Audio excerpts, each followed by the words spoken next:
In terms of whether this means that Barack Obama will be a failed president or a one-term president, that really is just impossible to know. As everyone has pointed out, Ronald Reagan and Bill Clinton both suffered very serious midterm losses 2 years into their presidency, and they went on to be reelected. So it is a problem for him. Whether it's a fatal obstacle, I think no one can tell.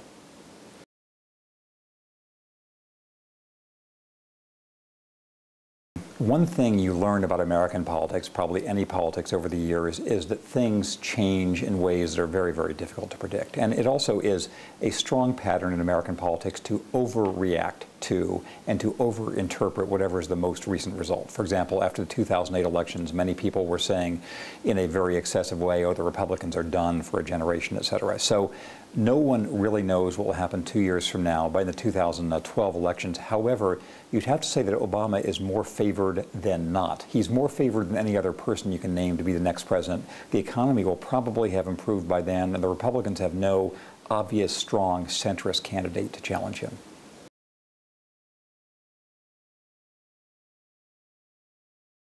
It is likely that what the administration does for the next 2 years will be mainly a rearguard action of trying to do as much as the administration can through executive means. And the president does have a lot of leeway, especially in international matters, just on his own authority. And then fighting various brush fire wars with the Republicans as they control the House. They probably will have more investigations with their subpoena power. They probably will try to undo parts of the health reform bill, although they can't undo it frontally. So probably the next 2 years will not be a time of great forward ambition for the administration.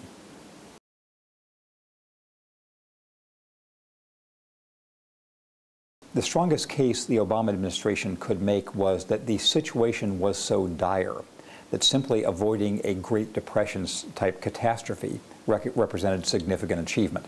The case that would be made against them is that for now almost a year, the unemployment rate has not improved. That there was probably 6 or 8 months of the unemployment rate improving when the administration's stimulus bill was first pushed, but because it sort of petered out, there's not been much improvement. It's been hovering in the 9, nearly 10% range, which is very bad for the United States. So I think that with each passing month, it's harder for the Obama administration to say, look, this is somebody else's problem.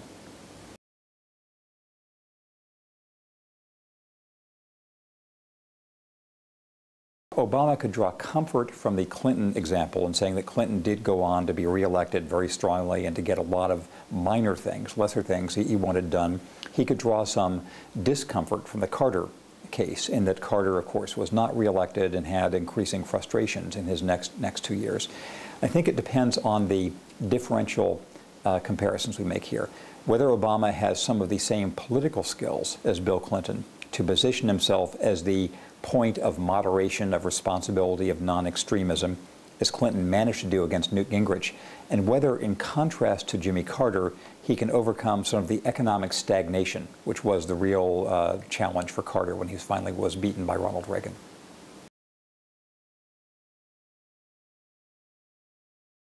I think the challenge for the U.S., in a way a more extreme challenge than is the case in Australia, is that the media over the last generation have become more adept at feeding polarized views of whoever is in office and emphasizing the emergency of this minute as opposed to the issue of next month or next year or the longer-term issues in the United States. And they've become quite poor at directing political attention to the things that actually matter for the welfare of the country. So the media, it's like the weather.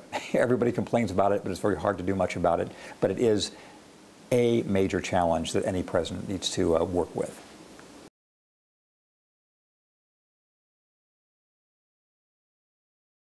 I would expect that foreign issues of many sorts about war and peace, foreign commitments, and trade issues will be important in the next election.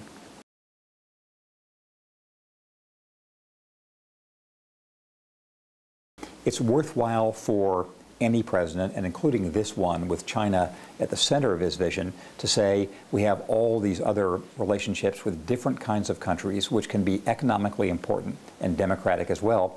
And at the same time as this trip, we have the Secretary of State and the Secretary of Defense for the United States in Australia, reaffirming the importance of this relationship on economic, on military, on cultural, and other grounds.